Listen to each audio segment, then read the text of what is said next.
During this really important waiting time, when a person's told, don't test, don't do this, don't do that, what are some ways that you would recommend to help someone's mental health to get through this waiting time without focusing on what symptoms they might be feeling or not feeling? How do you have them sort of stay healthy during this waiting time? I would say focus on yourself.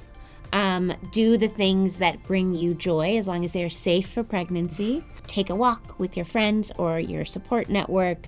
Even though you might not feel like it, invariably you're going to feel great once you sort of drag yourself off the sofa, true. Call your friend, go out. Yeah. No heavy working out usually is the recommendation, but nice gentle movement is always good. Find things that distract you.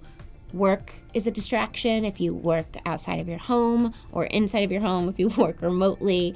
But that's not the only distraction. Learn a new hobby. A friend of mine just took up cross-stitching, which is fun, right?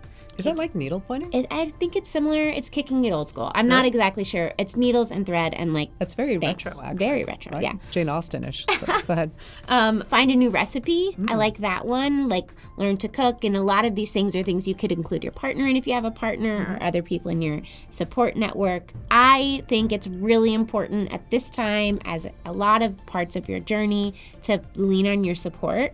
And so if you have a partner that's spending time with your partner, if that is not stressful for you. If you have friends, you don't even necessarily need to disclose to them that you're undergoing treatment. That may be sensitive. That may not be something you're comfortable with.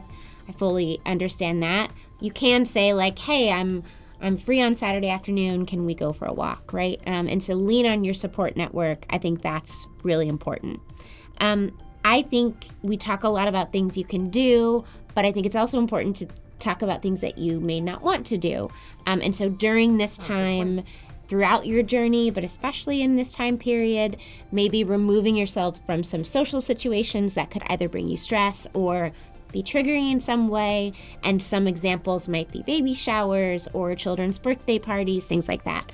Might be things that may be a little too triggering during this time. Yeah, like the family gathering with Aunt Gertrude who keeps on asking you when you're going to have kids. Exactly. Tell Gertie to mind her business, and you can remove yourself from that type of...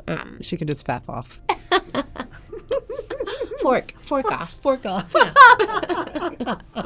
And then I think what is probably the most important thing, and what I think is really proven to reduce stress, is some form of mindfulness. There are great apps that are available, many of which have free versions.